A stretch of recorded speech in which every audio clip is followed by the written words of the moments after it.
कर्नाटक में समंदर का किनारा जिसके तट पर बसा है ओमकारा। ऐसा लग रहा है जैसे किसी ने जमीन पर ओम की आकृति उकेर दी है।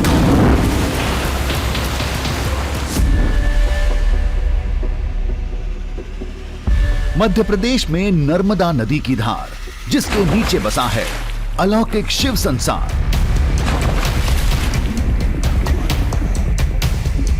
ये अग्नि ज्वाला शिवलिंग है, इसमें आप देखो पूरा अग्नि सरी का है इसमें।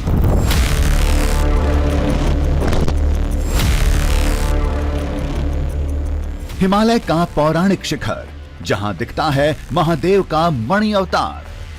यहाँ मणि के रूप में शिव दर्शन देते हैं। उस कैलाश से वो मणि की भांति चमकते हुए निकलते हैं, वो मणि जिसे खुद शिव ने धारण कर रखा है।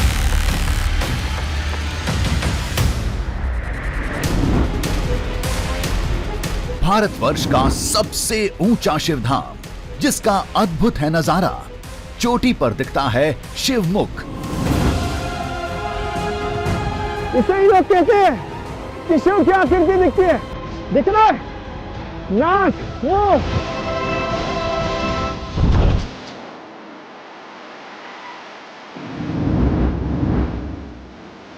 उत्तर से लेकर दक्षिण तक, पूरब से लेकर पश्चिम तक महादेव से जुड़ी कई कहानियों का दृश्यम हम आपके सामने ला चुके हैं, जिसमें कभी चमत्कार के दावों से पाला पड़ा तो कभी अलौकिक निशानियों से।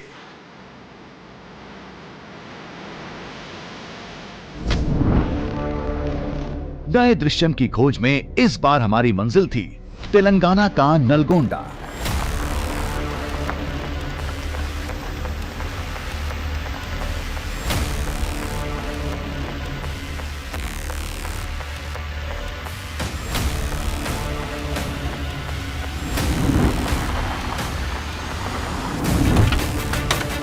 दावे का पीछा करते हम कृष्णा नदी के किनारे पहुंचे। दिमाग उलझनों से भरा था। समझ में नहीं आ रहा था ये कैसे हो सकता है, वजह क्या होगी पता नहीं। दावा सच्चा है या झूठा।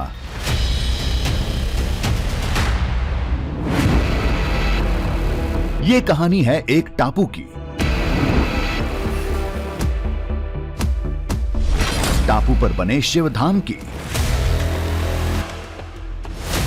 शिवधाम में होने वाले चमत्कार के दावे की। ना बारिश होती है, ना ओले गिरते हैं, ना ओस की बूंदें टपकती हैं, फिर भी टापू का कोना कोना सुबह पानी से गीला नजर आता है।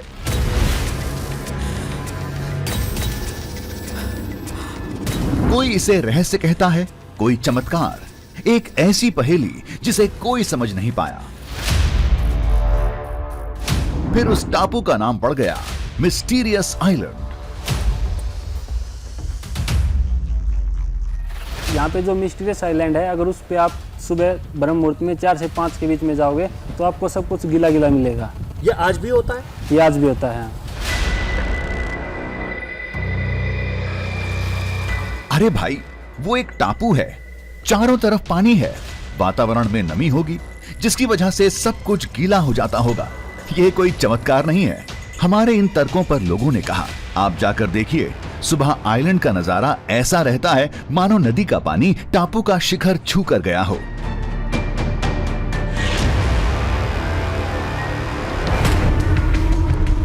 आप जहाँ जा रहे हो वो जगह बहुत ही कम एक्सप्लोर हो रखी है और वहाँ बहुत कम लोग जाते हैं। नॉर्मली उतना लोग जाते नहीं हैं। और उसके पीछे क्या कहानी, क्यों नहीं लोग जाते, क्या मिस्ट्री है इसके पीछे, वो अभी तक किसी को सही ढंग से नहीं पता। इसीलिए उस द्वीप को मिस्टीरियस द्वीप कहा जाता है।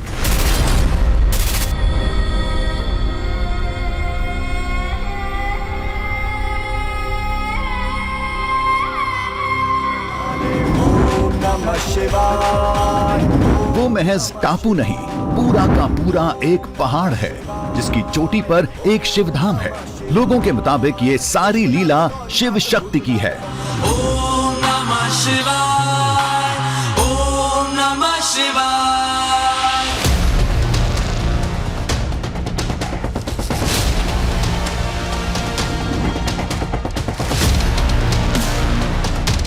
सच झूठ, सही गलत, जो भी होगा टापू पर जाने के बाद ही तय होगा।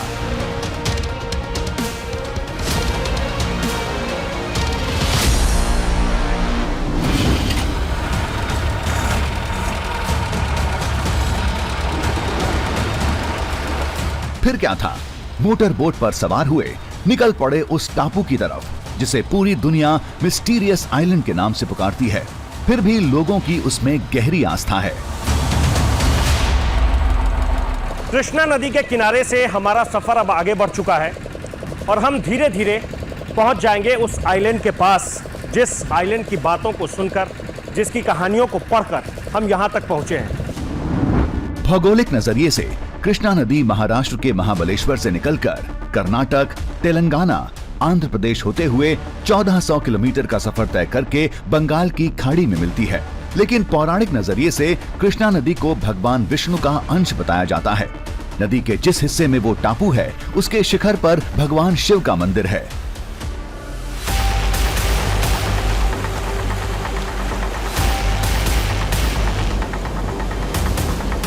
इधर भगवान विष्णु की कृष्णा नदी, उधर टापू पर महादेव का धाम। आस्था की यही दो वजह है। मान्यता है कि वहां पौराणिक काल में हरि और हर मिले थे। जब हमने पूरी कहानी समझी तो चमत्कार के दावे की पूरी तस्वीर सामने आई।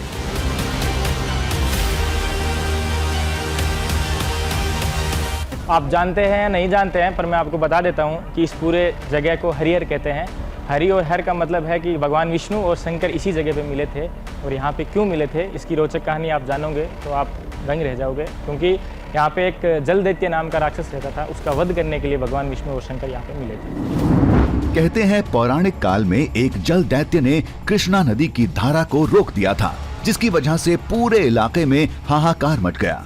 आह्वान पर भगवान विष्णु उसका वध करने आए। कई दिन भीषण युद्ध चला, लेकिन जल दैत्य परास्त नहीं हुआ। मदद के लिए महादेव आए और दोनों देवताओं ने मिलकर जल दैत्य का वध कर दिया। उसके बाद दैत्य के शरीर में समाया सारा पानी चारों तरफ फैल गया। उस आइलैंड पे जब जल दैत्य का वध हुआ था, उस समय से लेकर आज तक वहाँ पे अगर कोई भी गया है तो उसको ये फील होता है कि वहाँ पे सब चीज़ गीली गीली प्रतीत होती है। फील होता है ये सुबह, आप मॉर्निंग में, अर्ली मॉर्निंग में सुबह 4-5 बजे जाओ, जिसको ब्रह्म मुहूर्त का समय कहते हैं। हाँ, उसी टाइम 4-5 बजे। क्या आपको भी? हाँ, मैंने देखा है। हाँ, देखा है, मैंने देखा, आ गया था तो मुझे ऐसा फील हो रहा था वहाँ।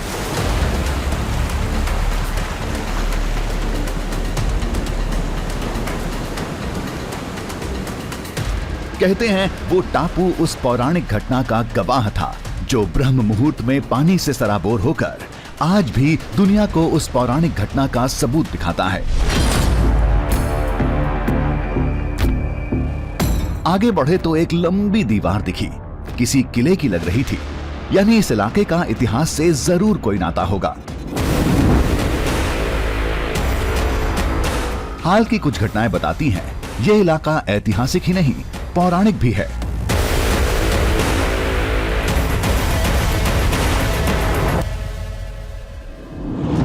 तेलंगाना के नालगोंडा से ठीक 300 किलोमीटर दूर कर्नाटक के रायचूर में कृष्णा नदी के किनारे 1960 की खुदाई में भगवान विष्णु की एक प्राचीन मूर्ति मिली थी।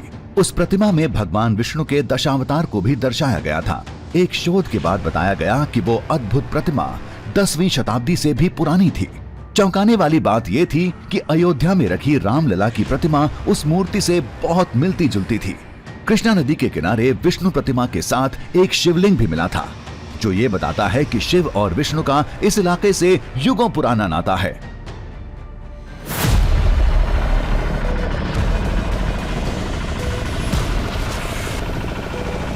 खुदाई वाली जगह भले ही यहां से कोसों दूर है, लेकिन उसका एक प्रमाण यहीं करीब में है, इस किनारे पर।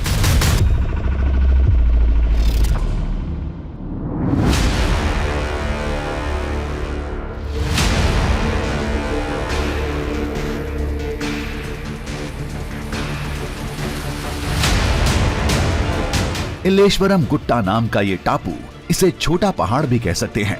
यहाँ भी 60 के दशक में खुदाई में कई प्राचीन मूर्तियां मिली थीं। हमारे सफर का ये वो पड़ाव है जिसे लेकर कहते हैं कि ये इस बात की गवाही है, ये इस बात का सबूत देता है कि ये पूरा इलाका बहुत पौराणिक है।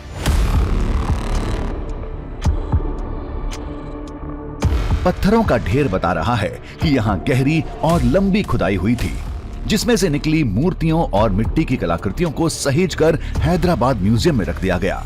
कुछ और छोटी चीजें थी जिन्हें कृष्णा नदी की धारा वापस अपने साथ लेती गई। लेकिन अब इस जगह पर ऐसा कुछ भी नहीं है। अब इसे देखने पर ऐसा ही लगता है जैसे कोई सामान्य सा पहाड़ हो। वैसे ही पत्थर के टुकड़े हैं, ऊपर झाड़ियां हैं और नीचे वाले हिस्से में, इस हिस्से में देखने पर ऐसा लगता है कि किसी जमाने में इस जगह पर खुदाई हुई होगी।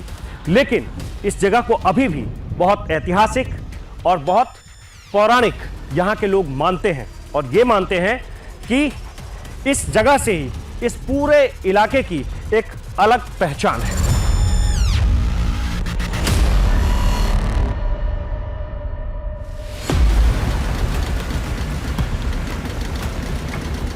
लेकिन असली पहचान है वो द्वीप जिसकी चोटी पर महादेव का धाम है, जहां रोज भोर के वक्त युगों से चमत्कार होता आ रहा है।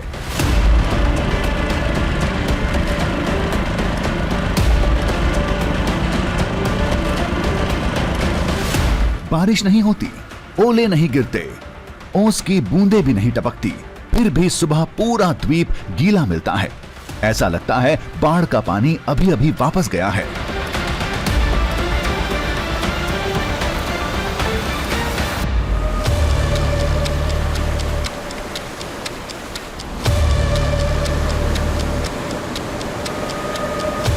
कुछ समय बाद हम ऐसे इलाके में थे जहां हर तरफ टापू ही टापू थे।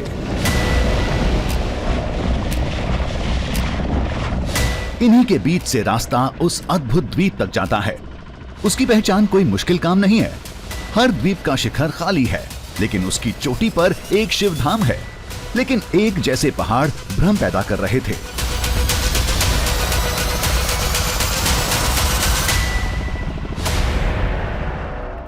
वो वाला है क्या? वही है।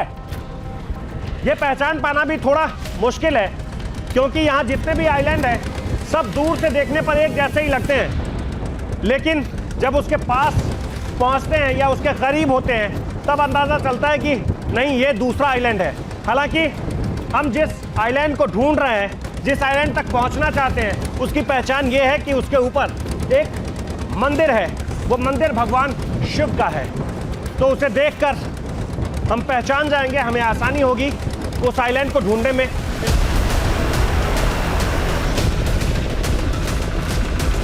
टापुओं की भूल भुलैया ने हमें फंसा लिया था। आगे का रास्ता समझ में नहीं आ रहा था। हर तरफ आइलैंड और पानी था। किधर जाएं समझ में नहीं आ रहा था।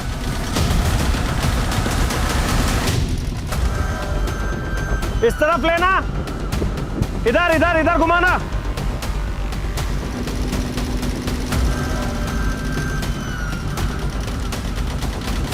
दूर एक गांव दिखा। भटकने से अच्छा है वहां जाकर पता कर लें।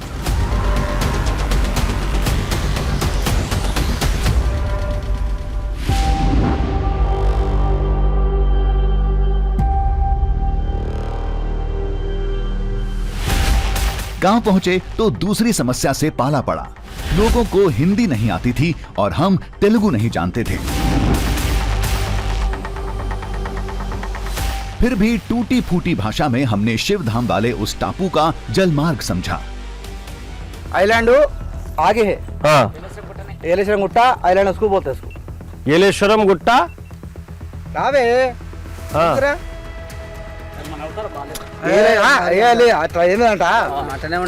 ఏలేశ్వరం గుట్ట అంటే ఇదే కదా ఏలేశ్వరం గుట్ట మల్లయ్య గుట్ట उसको बोलते ఏలేశ్వరం येलेश्वरम। और मिस्टीरियस आइलैंड वही है। ఐలాండ్ ఐలాండ్ నడుంది ముందు ఐలాండ్ మల్లయ్య గుట్ట अपोजिट अपोजिट। ओ, मतलब दूसरी तरफ है वो। ये किधर से जाना होगा? इधर से? हाँ इधर से जाना पड़ता है बोर्ड पे। यहाँ से? हाँ। हमारा काम बन गया। रास्ता साफ था। आधे घंटे बाद हम उस टापू के नीचे होंगे।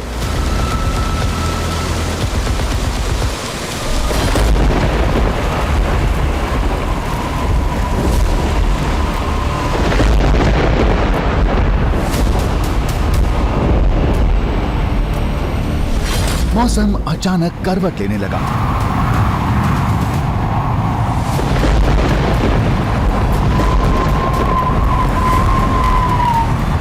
अचानक ही ऐसा लगता है जैसे पानी का बहाव बहुत तेज हो गया है और वो अब इस बोट पर मैं महसूस कर रहा हूँ। ऐसा लग रहा है जैसे बहुत तेज हवा चल रही है और वो साफ साफ मैं महसूस कर रहा हूँ। मैं बैठ जा रहा हूँ अब।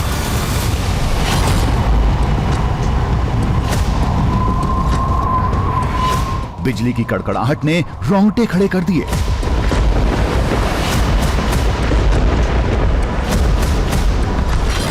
खतरा बढ़ता जा रहा था।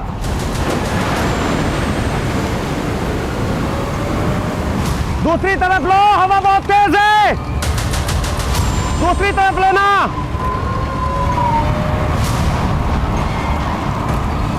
हवाएं जब बहुत तेज होती है तो बोट के आगे बढ़ने पर ऐसे ही पानी के छींटे पड़ने लगते हैं। दूसरी तरफ लो, हवा बहुत तेज है। दूसरी तरफ लेना।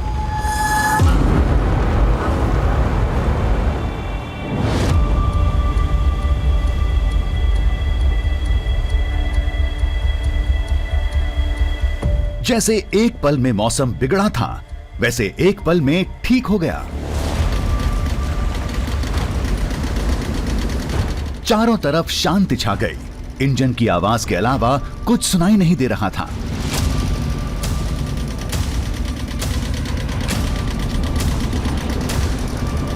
हमारी निगाहें उस द्वीप को खोज रही थीं। तभी एक टापू पर निगाह पड़ी।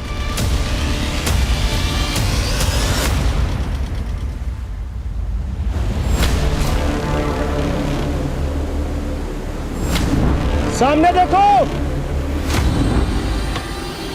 हाँ, ये वही था। इसकी चोटी पर एक मंदिर भी था।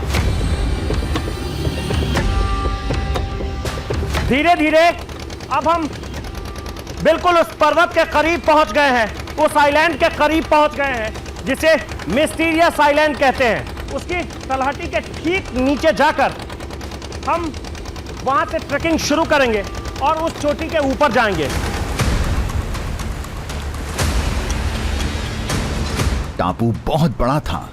बारिश होगी तभी पूरा गीला होगा। नदी का पानी किसी सूरत में चोटी तक नहीं पहुंच सकता। फिर लोग कैसे कहते हैं कि रोज सुबह के वक्त पूरा आइलैंड पानी से भीग जाता है।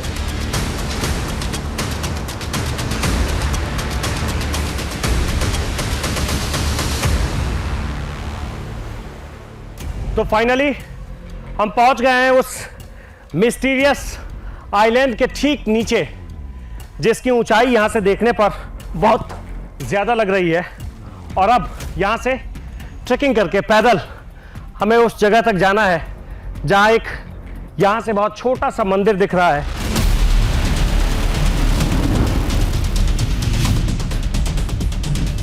सागर जैसी नदी, विशाल चट्टान वाले कई टापू, खुला आसमान और बादलों से निकलती सूरज की तेज किरणें। नमी के लिए यह आदर्श माहौल था। लेकिन इसका स्तर कितना होगा? क्या इतना कि एक पहाड़ पानी से तरबतर हो जाए? देखते हैं। अब तो फैसले की घड़ी करीब थी।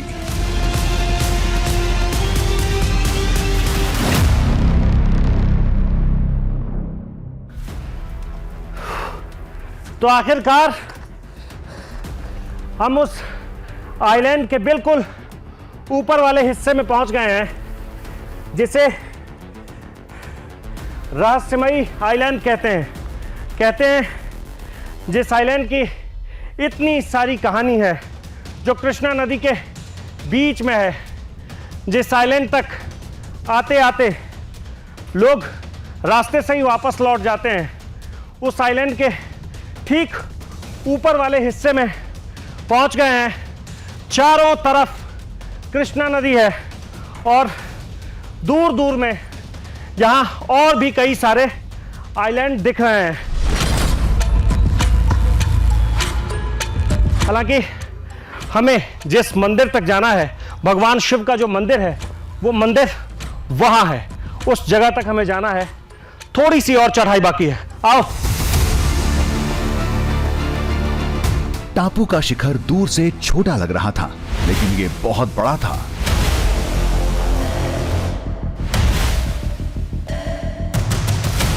खेल के मैदान जितना, जिसके एक कोने पर बना है भगवान शिव का छोटा सा धाम। भले यहां मंदिर है, लेकिन रहस्य की कहानियों ने लोगों को यहां से दूर कर दिया है।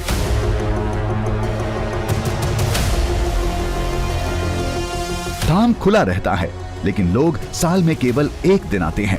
सुबह आते हैं और शाम होने से पहले टापू छोड़ देते हैं।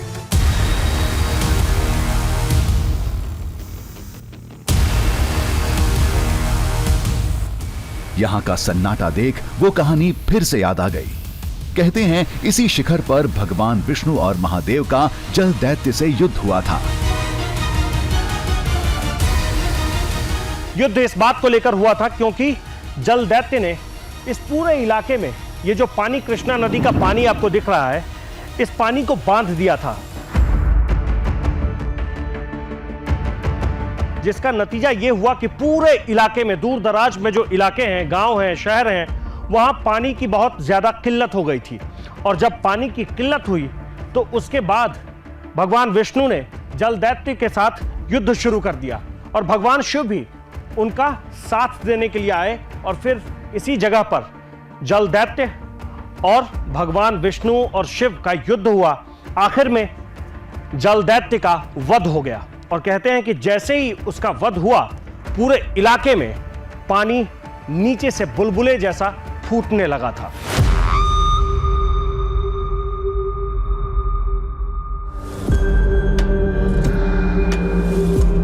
कहते हैं उसी दिन से ब्रह्म मुहूर्त के वक्त, यानी जब रात का अंधकार छंटने वाला होता है, सूरज उगने वाला होता है, उसी दरमियान टापू अपने आप गीला होने लगता है, क्योंकि जल दैत्य का वध ब्रह्म मुहूर्त में हुआ था। पानी के गीलेपन को उस पौराणिक घटना का साक्ष्य बताया जाता है।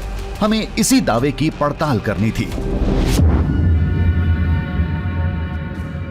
जो ब्रह्म मुहूर्त का समय होता है, उस वक्त में ये भगवान शिव का जो मंदिर है, वहां से लेकर एक और इसी चोटी के ऊपर मंदिर है, इसके आसपास कहते हैं कि चीजें अपने आप गीली होने लगती है।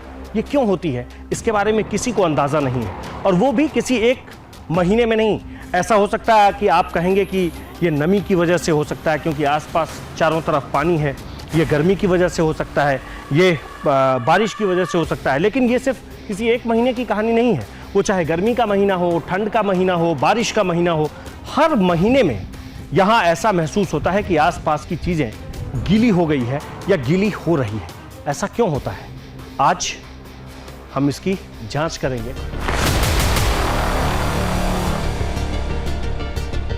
पड़ताल के लिए एक रात हमें यहीं गुजारनी होगी, ताकि सुबह के नजारे को अपनी आंखों से देख सकें।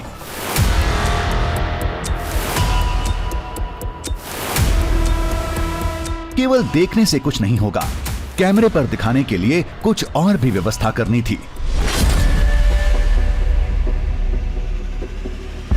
ये एक टिश्यू पेपर है।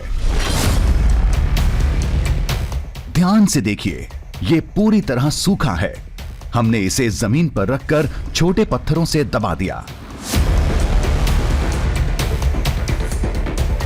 इसे मैं इसलिए रख रहा हूं ताकि मैं फिर उस समय में, सुबह बिल्कुल ब्रह्म मुहूर्त के समय में, ये जान पाऊं कि आखिर क्या ऐसा होगा, आज भी होगा, क्या ये ऐसा मेरे साथ भी होगा। और इसके लिए मैं इस टिश्यू पेपर को यहाँ रख दे रहा हूँ और फिर मैं सुबह के समय इसे देखूंगा। चारों तरफ पत्थर के टुकड़े हैं, टुकड़े इसलिए ताकि ये टिश्यू पेपर उड़ न जाए। और अब हम इसे सुबह के समय में देखेंगे कि आखिर ऐसा होता है या फिर जितनी भी बातें हमने सुनी है, गांव के लोगों ने बताई है, वो सब कहीं सुनी बातें हैं।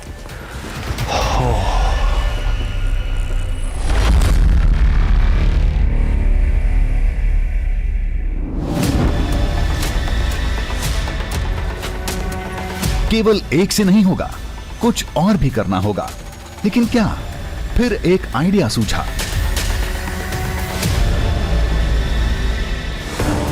एक मेरे पास रुमाल है रुमाल को भी रख देता हूँ, हवा बहुत है। ये पत्थर, हाँ 2 पत्थर मिल गए, एक यहाँ एक यहाँ, ताकि हवा में ये उड़ ना पाए। देखते हैं सुबह क्या होता है। दावे के मुताबिक टिश्यू पेपर और रुमाल गीले मिलते हैं या दावे के उलट बिल्कुल सूखे।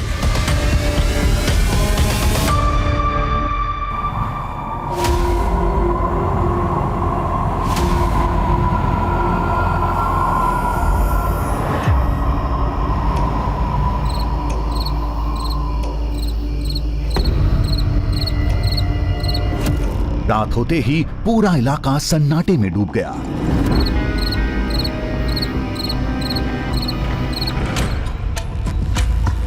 नदी, मीलों तक फैले टापू और हमारे सिवाय कोई नहीं था।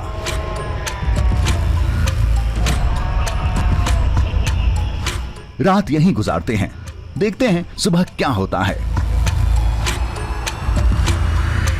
इसी आइलैंड के ऊपर कहते हैं कि अचानक ही चीज़ें गीली हो जाती है और वो आसपास की ही चीज़ें होती है, और वो किसी भी मौसम में, वो चाहे गर्मी हो, बारिश हो, ठंड हो, और समय उसका तय है।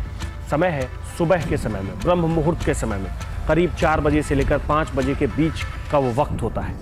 तो अभी देर रात है और हम इंतज़ार कर रहे हैं कि सुबह हो जाए, और फिर हम देखेंगे कि क्या वाकई में ऐसा होता है।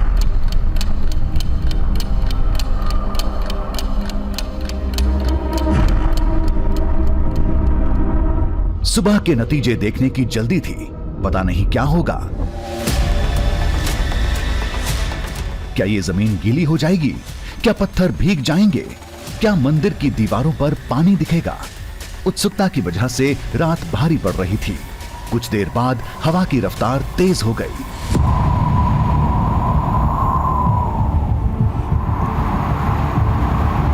इस आइलैंड के ऊपर हवा बहुत तेज है और आसपास से कोई भी आवाज़ सुनाई नहीं पड़ रही है। सिर्फ कभी कभी पानी की आवाज़ आती है, वो भी बहुत हल्की, ऐसा लगता है जैसे थोड़ी थोड़ी बहाव हो रही है।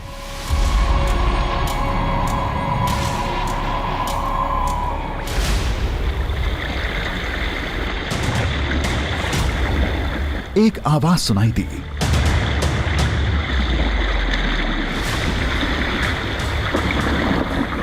ये कैसी आवाज आ रही है?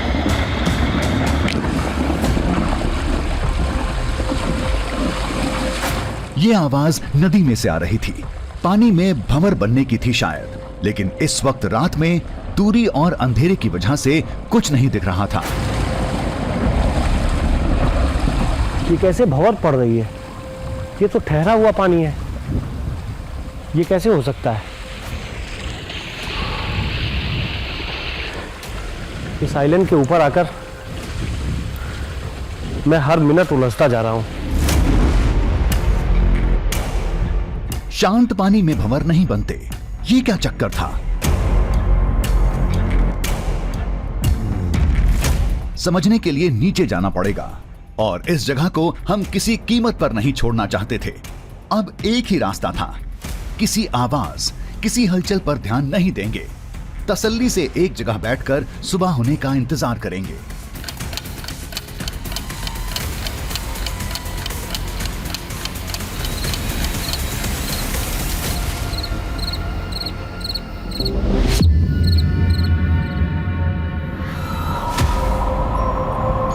ब्रह्म मुहूर्त बीत चुका था।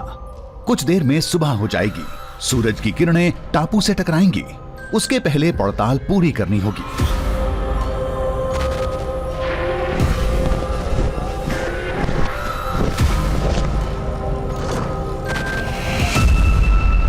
हमने चारों तरफ देखा, कुछ नहीं बदला था। जमीन सूखी थी, पानी की एक बूंद भी कहीं नहीं दिखी। अभी हम दूसरे छोर पर थे, मंदिर की तरफ जाने वाले थे।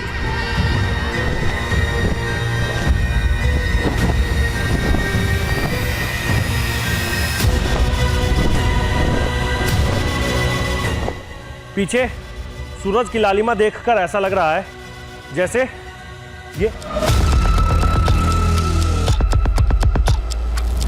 कैमरा लेंस पर नमी की परत बन रही थी। ऐसा बार बार हो रहा था। यहां कैसे पानी आ गया? अरे ये कोई बड़ी बात नहीं, पानी वाले इलाके में अक्सर होता है। फिलहाल हम मंदिर की तरफ जा रहे थे, जहां टिश्यू पेपर और रुमाल रखा था।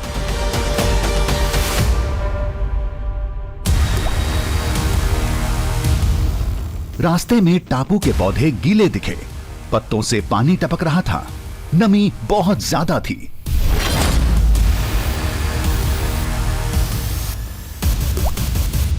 ये इतना ज्यादा गीला है कि इसके ऊपर अगर ऐसे हाथ रख देते हैं तो हाथ भी गीला हो जा रहा है। नीचे पूरा सूखा हुआ है और यहां हाथ रखे हाथ गीला। ये कैसे हो रहा है? अहम बात यह थी कि सारे पौधे गीले नहीं थे, कुछ सूखे भी थे। चक्कर समझ में नहीं आ रहा था। यहां के वातावरण में कुछ तो अलग है। लेकिन टिश्यू पेपर की हालत तो बहुत बुरी थी। पूरा कागज पानी से तरबतर था। इतनी नमी, वो भी पथरीली जमीन पर, हमने तो ऐसा कभी नहीं देखा।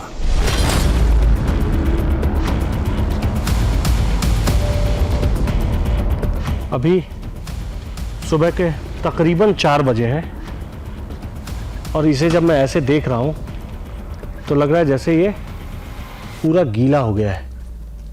ये कैसे हो सकता है?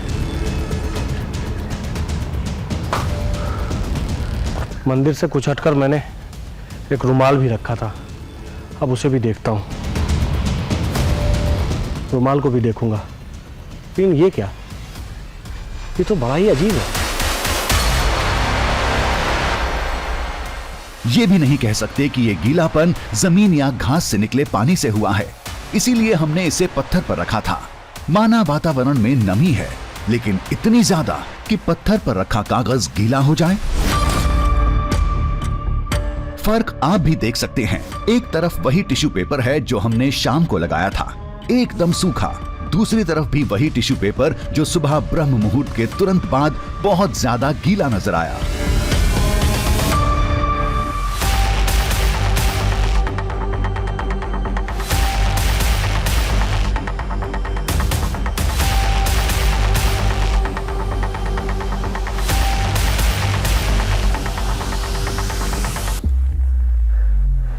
शाम के वक्त यहीं हमने रुमाल रखा था। अरे ये गीला हो गया। ये तो बिल्कुल गीला है।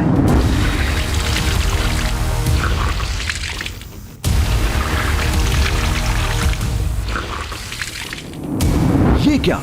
ये तो संभव ही नहीं है। रुमाल इतना गीला कैसे हुआ? रात में तो बारिश भी नहीं हुई और नमी से इतना पानी होना असंभव है। फिर चक्कर क्या है? आसपास ऐसा कुछ तो दिख नहीं रहा है। चारों तरफ नदी है, रात के वक्त में कोई आया नहीं। फिर ये इतना गीला कैसे हो गया? ये यहीं रखा था।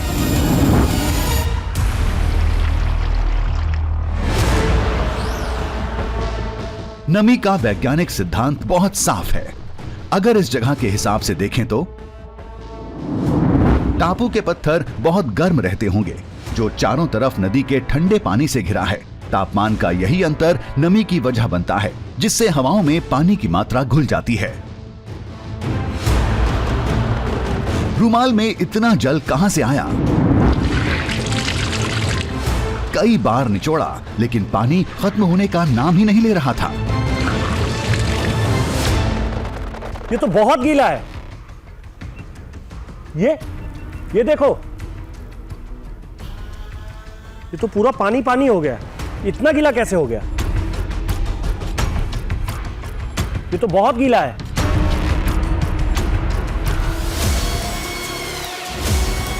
दावा था कि पूरा टापू गीला होता है। ऐसा तो नहीं हुआ। लेंस पर नमी आई, पौधों पर गीलापन दिखा, यहां तक तो ठीक था। यह सब कुदरती लगा। लेकिन टिश्यू पेपर और रुमाल, इस पड़ताल के नतीजे ने तो हैरान कर दिया। अगर मामला नमी का है तो पत्थर भी गीले होते, मंदिर की दीवार भी गीली होती, रेत में भी पानी होता, लेकिन ऐसा नहीं था। केवल कुछ पौधे और टिश्यू पेपर गीला निकला। रुमाल से निकलती बूंदों ने तो हैरत में डाल दिया। कुछ तो चक्कर है इस टापू पर, लेकिन क्या समझ में नहीं आ रहा था।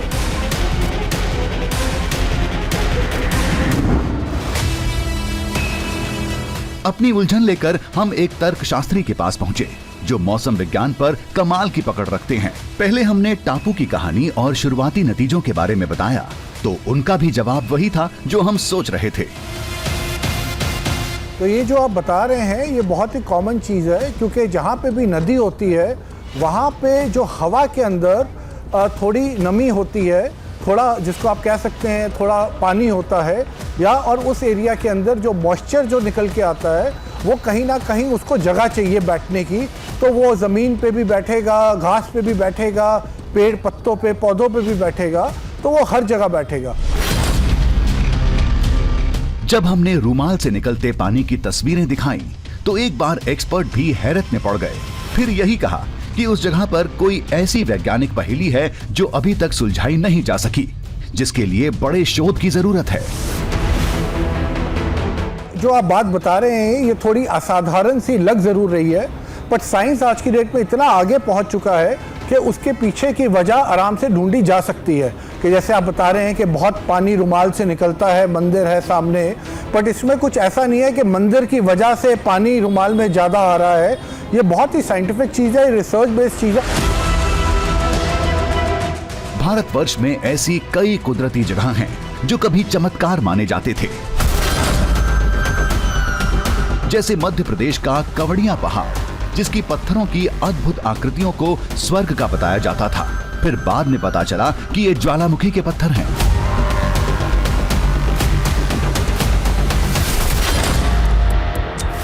मध्य प्रदेश के छिंदवाड़ा का पाताल कोट, जो कुदरती तौर पर जमीन के सैकड़ों फीट नीचे है, जिसकी अनजान दुनिया को लेकर कई दंत कथाएं फैली थीं। जब हम कैमरा लेकर गए तो वो भी देश के आम गांव जैसा ही निकला।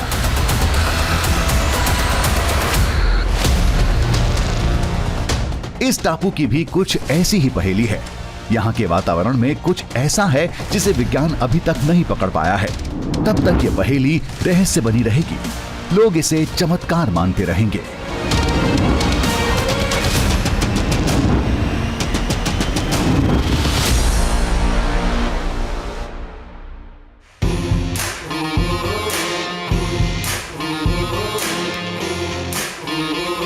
दरिया में झांकेंगे, पर्वत को नापेंगे, बांधेंगे धरती को अंबर की डोरों से, सूरज के चेहरे से पर्दा हटाना है, तूफान आंधी को भी अब चीर के जाना है, कुदरत की मुट्ठी से अब छीन लाएंगे हम, कुदरत की मुट्ठी से अब छीन लाएंगे हम। दृश्यम दृश्यम दृश्यम दृश्यम दृश्यम दृश्यम